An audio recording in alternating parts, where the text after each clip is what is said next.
Hello दोस्तों, नमस्कार। स्वागत है आप सभी का हमारे यूट्यूब चैनल पे। आज का वीडियो बेहद खास है। यहाँ पे हम लोग बात करने वाले हैं भारतीय नदियों के वो 30 सवाल जो आपके एग्जाम में सर्वाधिक बार पूछे गए हैं और आपको बार बार परेशान करते हैं, आप इन्हें गलत करके चले आते हो। तो ये 30 सवाल हैं, आपको जिनका उत्तर मालूम होगा कमेंट बॉक्स में आंसर जरूर करिएगा। और अगर मेरी कोई भी बात आपके दिल को छूती है तो वीडियो को लाइक करिएगा और चैनल को सब्सक्राइब करिएगा। तो आइए स्टार्ट करते हैं सवाल नंबर 1 से। हिमालय पार की नदियां कौन सी हैं, यानी कि इन ऑप्शंस में से कौन सी 3 नदियां हैं जिनका संबंध हिमालय से नहीं है। तो पहला जवाब आपके पास दिखाई दे रहा होगा आपको। अगर आपको आंसर आता होगा तो कमेंट बॉक्स में जवाब जरूर दीजिएगा। पहले का उत्तर हो जाएगा बेटा क्या ब्रह्मपुत्र, सिंधु और सतलज। ये जो बी ऑप्शन आपको दिखाई दे रहा है, इनके बारे में आप ठीक तरीके से जानते हैं और ये हिमालय पार की नदियां कहलाएंगी। नेक्स्ट आइए सवाल नंबर 2। निम्नलिखित में से नदियों की लंबाई का सही अवरोही क्रम आपको बताना है, यानी कौन सी नदियां सबसे लंबी है, फिर उससे छोटी, फिर उससे छोटी, फिर उससे छोटी, ऐसे करके आपको बताना है। 2 नंबर सवाल के उत्तर की अगर हम बात करेंगे तो यहाँ पे आपका जवाब हो जाएगा क्या ए हो जाएगा, यानी कि ब्रह्मपुत्र, गंगा, गोदावरी और नर्मदा। क्योंकि ब्रह्मपुत्र की लंबाई कितनी है, 2900 है। कितनी है भाई, ब्रह्मपुत्र की लंबाई 2900 है, गंगा की लंबाई 2525 बनेगी और उसके बाद गोदावरी की लंबाई 1465 है, 1465। और अंतिम ऑप्शन जो बच रहा है नर्मदा, नर्मदा की लंबाई 1312 है, यानी कि 1312 किलोमीटर। तो ये इसका सही अवरोही क्रम होगा, सबसे बड़ी, फिर उससे छोटी, फिर उससे छोटी, फिर उससे छोटी। क्लियर। बाकी सारे ऑप्शन में आपको अवरोही क्रम नहीं मिलने वाला है, कोई ना कोई सिस्टम गड़बड़ हो जाएगा। तो सवाल का जवाब ए। नेक्स्ट आइए। जी हाँ, अगला सवाल भारत की बृहत्तम नदी कौन सी है। कुल मिला के लंबी पूछा है और ऑप्शन आपके पास आपको इसने दे दिए हैं। बेहद इंपॉर्टेंट सवाल है। तो आइए लंबाई के आधार पे हम बात करें। आप जानते हैं गोदावरी, कृष्णा, महानदी और गंगा में सबसे लंबी गंगा ही होगी। इसमें क्या सोचना, क्योंकि गंगा की लंबाई कितनी है, 2525, यानी कि 2525 किलोमीटर। बाकी महानदी की लंबाई आप जानते हैं तकरीबन 900 होगी, कृष्णा की लंबाई 1400 किलोमीटर है और गोदावरी की लंबाई 1465, यानी 1465 किलोमीटर। तो यहाँ पे अगर आपके आंसर की बात करेंगे, गंगा आपका सही हो जाएगा। पूरा वीडियो आपको देखना है भाई, और अगर पसंद आए तभी लाइक करिएगा, वरना मत करिएगा। नेक्स्ट चलिए, गंगा नदी के समझना बड़ा इंपॉर्टेंट है। गंगा नदी को बांग्लादेश में किस नाम से जानते हैं। 4 नंबर सवाल है, गंगा नदी को बांग्लादेश में किस नाम से जानते हैं। आप जानते हैं, बड़ा इंपॉर्टेंट सवाल है, पद्मा। और आपको पता होना चाहिए दुनिया का सबसे बड़ा डेल्टा गंगा और ब्रह्मपुत्र के द्वारा ही बनाया जाता है। दुनिया का सबसे बड़ा डेल्टा गंगा और ब्रह्मपुत्र की धारा से ही बनता है। जब आपको मालूम है ब्रह्मपुत्र और गंगा ये दोनों नदियां बांग्लादेश में पहुंचती हैं तो इनकी सम्मिलित धारा मेघना बनाती है और मेघना से ही आपका सुंदरवन डेल्टा बनता है। ठीक है, तो वहां पे गंगा की जो धारा होती है उसे पद्मा कहते हैं और ब्रह्मपुत्र की जो धारा होती है उसे जमुना कहते हैं। जब ये दोनों धाराएं मिलती हैं तो आपका मेघना बनता है और ये सुंदरवन डेल्टा बनाता है, जो संसार का सबसे बड़ा डेल्टा है। नेक्स्ट आइए, अगला सवाल, गंगा और ब्रह्मपुत्र की संयुक्त धारा, वही सवाल आ गया ना। गंगा और ब्रह्मपुत्र की संयुक्त धारा को लेकर कई बार सवाल पूछा गया है। इसे क्या कहेंगे आप लोग, कमेंट बॉक्स में बताइए। अभी मैंने कहा है ना, जी हाँ, अगर सुंदरवन डेल्टा बनेगा तो ये मेघना से ही बनता है और ये दोनों की सम्मिलित धारा का नाम है। क्लियर। यहाँ पर जो भी चीज़ें आपको क्लियर नहीं होंगी वो आप कमेंट बॉक्स में मुझसे पूछ सकते हैं। और ये पार्ट फर्स्ट है, पार्ट सेकंड भी आपको मिलेगा जो आपके लिए बहुत इंपॉर्टेंट होगा। तो ध्यान रखिएगा मेरे दोस्तों, सवाल सब जरूरी हैं, एक एक करके आपको एक एक सवाल पढ़ना है। क्लियर। वीडियो को मिस मत करिएगा, छोड़िएगा नहीं, स्किप मत करिएगा, पूरा जरूरी है। नेक्स्ट, भारत की सबसे अधिक नौगम्य नदियां कौन सी हैं। बड़ा इंपॉर्टेंट है, 6 नंबर, गलत मत कीजिएगा, ध्यान से कर जाइए। यानी कि नौका के गमन के लिए, नाव के आवागमन के लिए बड़ी इंपॉर्टेंट नदियों की बात कर रहा है। और यहाँ पे जवाब आपके सामने लिखा है गंगा और ब्रह्मपुत्र। बी हो जाएगा इसका उत्तर। क्या हो जाएगा, गंगा और ब्रह्मपुत्र। इन नदियों के आधार पर बात करें, ये सबसे बड़ी नौगम्य नदियां कहलाती हैं। क्लियर। नेक्स्ट आइए, अगला सवाल, निम्नलिखित नदियों में से भारत में किस पर सबसे लंबा सड़क पुल बना है। 7 नंबर सवाल बड़ा इंपॉर्टेंट है और बहुत बार पूछा गया सवाल है। ठीक है, 7 नंबर सवाल का जवाब हो जाएगा गंगा। क्या हो जाएगा, गंगा। चीजें इंपॉर्टेंट हैं। नर्मदा से भी सवाल बनते हैं, नर्मदा कहाँ से निकलती है, अमरकंटक। जानकारी रखिएगा, बहुत बार पूछा गया है। नर्मदा की लंबाई 1312 किलोमीटर, ये भी ध्यान रखिएगा। नेक्स्ट, जी हाँ, सुंदरवन डेल्टे का निर्माण कौन सी नदी करती है? अभी मैंने बताया है। 8 नंबर सवाल का जवाब क्या हो जाएगा? सी, यानी कि सुंदरवन डेल्टा कौन बनाता है? गंगा और ब्रह्मपुत्र की नदियां। समझ गए? गंगा और ब्रह्मपुत्र नदियों के द्वारा सुंदरवन डेल्टे का निर्माण किया जाता है और ये बहुत इंपॉर्टेंट सवाल है। 8 नंबर गलत मत कीजिएगा। चलिए नेक्स्ट आइए, अगला सवाल 9 नंबर रहेगा। इसको देखो, गंगा और ब्रह्मपुत्र नदियों का उद्गम स्थान क्रमशः क्या कहेंगे आप लोग? यानी कि गंगा और ब्रह्मपुत्र क्रमशः कहाँ से निकलती हैं, ये सवाल आपके लिए बनता है। चलिए 9 नंबर सवाल के आंसर की बात करें तो आपको पता होना चाहिए, गंगा उत्तराखंड और ब्रह्मपुत्र तिब्बत। बेहद महत्वपूर्ण सवाल है और आप इसको भूल नहीं सकते हैं क्योंकि कई बार सवाल पूछा गया है। ठीक है।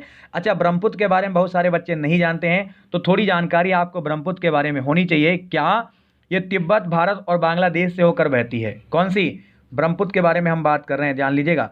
ब्रह्मपुत्र नदी जो है ये तिब्बत, भारत और बांग्लादेश से होकर बहती है। ब्रह्मपुत्र का उद्गम हिमालय के उत्तर में तिब्बत के पुरंग जिले में स्थित मानसरोवर झील के निकट होता है, जहां इसे यरलुंग ट्यांगपो कहा जाता है। ठीक है, आप इसे ठीक तरीके से जानते होंगे, ये आपके लिए इंपॉर्टेंट था। चलिए नेक्स्ट आइए। जी हाँ, अगला सवाल आपके सामने है, निम्नलिखित में से कौन सी नदी का उद्गम भारत में नहीं है? वो कौन सी नदी है जिसका उद्गम भारत में नहीं है? कावेरी, नर्मदा, ब्रह्मपुत्र और गंगा। ठीक है, इसके बारे में अभी थोड़ी देर हमने पहले बताया है आपको कि ब्रह्मपुत्र का जो उद्गम है वो भारत में नहीं है। ठीक है, तिब्बत के निकट होता है। अभी इसके बारे में हमने डिस्कस किया है। नेक्स्ट आइए, अगला सवाल, तिब्बत में बहने वाली नदी सांगपो निम्नलिखित में किससे होकर भारत में प्रवेश करती है? यानी भारत के किस राज्य से होकर वो प्रवेश करती है? तो आप ठीक तरीके से इसके बारे में जानते हैं, हम पहले भी आपको बता चुके हैं, अरुणाचल प्रदेश से होकर। किससे? अरुणाचल प्रदेश से होकर भारत में प्रवेश करती है, जो बहुत इंपॉर्टेंट। नेक्स्ट आइए, अगला सवाल ट्राई करेंगे। जी हाँ, सिंधु नदी की लंबाई उतनी है जितनी कि ब्रह्मपुत्र की लंबाई है। कुल मिला के आपको ये बताना है कि ब्रह्मपुत्र की लंबाई कितनी है। सवाल कुछ ऐसा है कि ब्रह्मपुत्र की लंबाई आपको जवाब देनी है। क्लियर? तो आइए ब्रह्मपुत्र की लंबाई जान लें। मैंने आपसे पहले भी क्लियर किया है कि ब्रह्मपुत्र की लंबाई 2900 किलोमीटर है। कितना? 2900। और ये आपको अपने दिमाग में सेट कर लेना है। नेक्स्ट, जी हाँ, तिब्बत में मानसरोवर झील के पास किन नदियों का उद्गम सोर्स माना जाता है? तिब्बत की बात कर रहा है और तिब्बत में मानसरोवर झील के पास किन नदियों का उद्गम सोर्स माना जाता है? तो यहाँ पे जो आपका जवाब निकल के आएगा 13 बेहद इंपॉर्टेंट है। तीनों नदियाँ, सिंधु की बात करें, सतलज की बात करें, ब्रह्मपुत्र की बात करें, ये तीनों जो नदियाँ हैं इनका उद्गम सोर्स सेम है। क्लियर है? यानी कि तिब्बत। नेक्स्ट, अगला सवाल, विश्व का सबसे बड़ा नदी द्वीप माजुली का निर्माण कौन सी नदी करती है? विश्व का सबसे बड़ा नदी द्वीप जिसका नाम है माजुली, इसका निर्माण कौन सी नदी करती है? तो इसका निर्माण भी ब्रह्मपुत्र नदी के द्वारा ही किया जाता है। किसके द्वारा?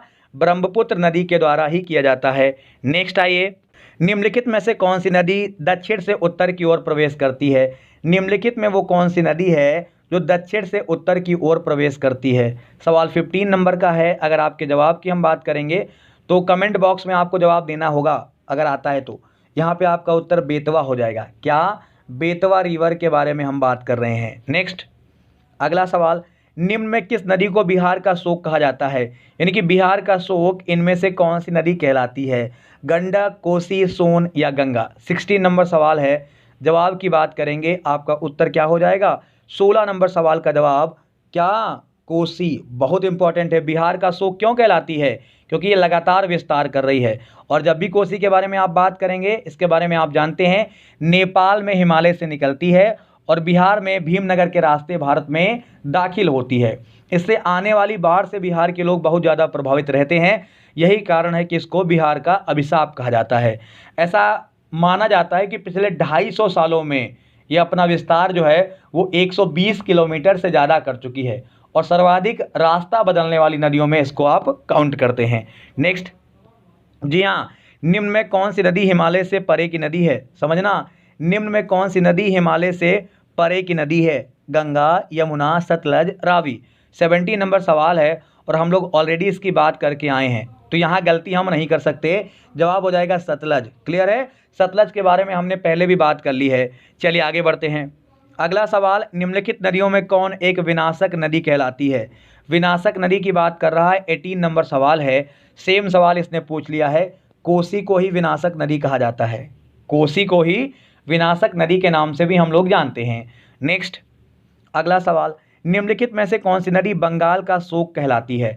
19 नंबर सवाल है, कौन सी नदी है जो बंगाल का शोक कहलाती है? तो यहाँ पे आपका जवाब हो जाएगा क्या? बहुत इंपॉर्टेंट सवाल है, अगर आप बता पाएं तो कमेंट बॉक्स में जरूर बताएं। 19 का उत्तर हो जाएगा दामोदर नदी। क्या हो जाएगा? और दामोदर नदी, ये आपके दिमाग में सेट होनी चाहिए। ये जब भी आप इसके बारे में बात करेंगे, दामोदर पश्चिम बंगाल और झारखंड में बहने वाली एक नदी है। इस नदी के जल से बहुत सारी पनबिजली परियोजनाओं को संचालन दिया जाता है। ठीक है, दामोदर घाटी परियोजना के बारे में भी आप जानते होंगे, तो ये चीज़ आपके लिए इम्पॉर्टेंट है।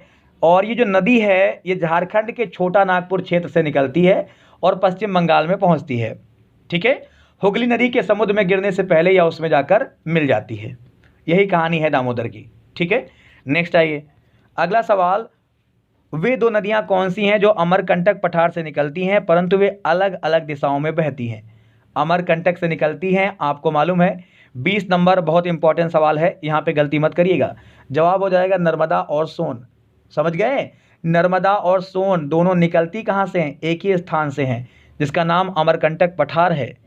ठीक है भाई, ये अलग अलग दिशाओं में बहती हैं। नेक्स्ट आइए, तवा किसकी सहायक नदी मानी जाती है? बहुत इंपॉर्टेंट। 21, तवा किसकी सहायक नदी मानी जाती है? तो बहुत इंपॉर्टेंट है, नर्मदा। जी हाँ, तवा नर्मदा की सहायक नदी है, बहुत इंपॉर्टेंट। एमपी की बात कर रहे हैं हम लोग। नेक्स्ट आइए, जी हाँ, निम्नलिखित में से कौन सी नदी प्रारंभ में अरुण नाम से जानी जाती थी? सवाल 22 नंबर का है, बहुत इंपॉर्टेंट है। कौन सी नदी है जो पहले अरुण के नाम से विख्यात थी? जवाब हो जाएगा कोसी, यानी कि वही बिहार वाली बात कर रहे हैं हम लोग। ठीक है, इसे पहले अरुण नाम से संबोधन मिलता था। नेक्स्ट, जी हाँ, निम्नलिखित में से किस नदी को उड़ीसा का शोक कहा जाता है? 23, उड़ीसा के शोक की बात करेंगे तो आपके लिए बहुत इंपॉर्टेंट है। हम यहाँ पे महानदी की बात कर रहे थे और महानदी को उड़ीसा का शोक कहा जाता है, ये बहुत इंपॉर्टेंट है। नेक्स्ट, इंदौर के समीप स्थित जाना पाव पहाड़ी किसका सोर्स मानी जाती है? 24 नंबर है, जाना पाव की बात कर रहा है। यहाँ पे जवाब क्या हो जाएगा? चंबल नदी का। इंपॉर्टेंट है ना, चंबल नदी को आप अपने दिमाग में सेट रखेंगे, गलती नहीं करने वाले। चलिए आगे बढ़ेंगे, उससे पहले एक और इम्पॉर्टेंट सवाल है जो आपको मालूम होना चाहिए। महानदी की बात कर लें तो महानदी का संबंध किन किन राज्यों से है, ये आपको कमेंट बॉक्स में बताना है। महानदी का संबंध किन किन राज्यों से है, ये कमेंट बॉक्स में आपको जवाब देना है। नेक्स्ट, जी हाँ, भारत की लवण नदी के नाम से आप किसे जानते हैं? 25 नंबर, भारत की लवण नदी के नाम से आप किसे जानते हैं? ये सच में बहुत इंपॉर्टेंट है। जब भी इसके उत्तर की आप बात करेंगे तो क्या हो जाएगा? बी, यानी कि लूनी। इंपॉर्टेंट ये है क्योंकि लूनी राजस्थान की प्रमुख नदी कही जाती है और इसकी लंबाई बहुत ज़्यादा नहीं है। राजस्थान में इसकी लंबाई शायद 330 किलोमीटर है।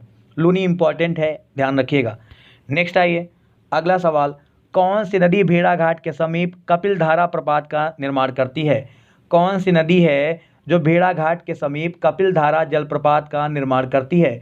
26 का उत्तर अगर हम देखेंगे तो नर्मदा हो जाएगा। क्या हो जाएगा?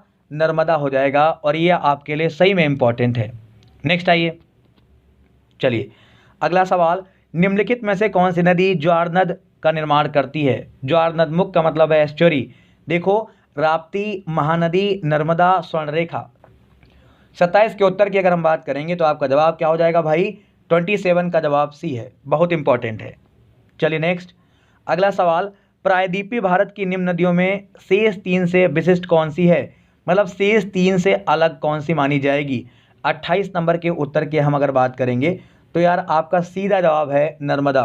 नर्मदा इन तीनों से अलग है, आप जानते हैं। चलिए नेक्स्ट आइए, है निम्नलिखित में से कौन सी नदी एस्चुरी नहीं बनाती, यानी कि ज्वार नद मुख नहीं बनाती? तो बहुत इंपॉर्टेंट है यार, महानदी। क्या? महानदी ज्वार नद मुख नहीं बनाती, ये आपको पता होगा। नेक्स्ट आइए अगला सवाल, भारत की निम्न नदियों में कौन सी डेल्टा नहीं बनाती? भारत की निम्न नदियों में कौन सी है जो डेल्टे का निर्माण नहीं करती? सवाल नंबर 30 है, 30 का जवाब हो जाएगा ताप्ती। क्लियर? ताप्ती जो है वो क्या नहीं बनाती? वो डेल्टा नहीं बनाती। ठीक है, तो ये आपके 30 महत्वपूर्ण सवाल थे। उम्मीद करते हैं आपको पसंद आए होंगे। अगर पसंद आए हैं तो प्लीज़ एक बार चैनल को सब्सक्राइब कीजिएगा, वीडियो को लाइक जरूर कर दीजिएगा। धन्यवाद।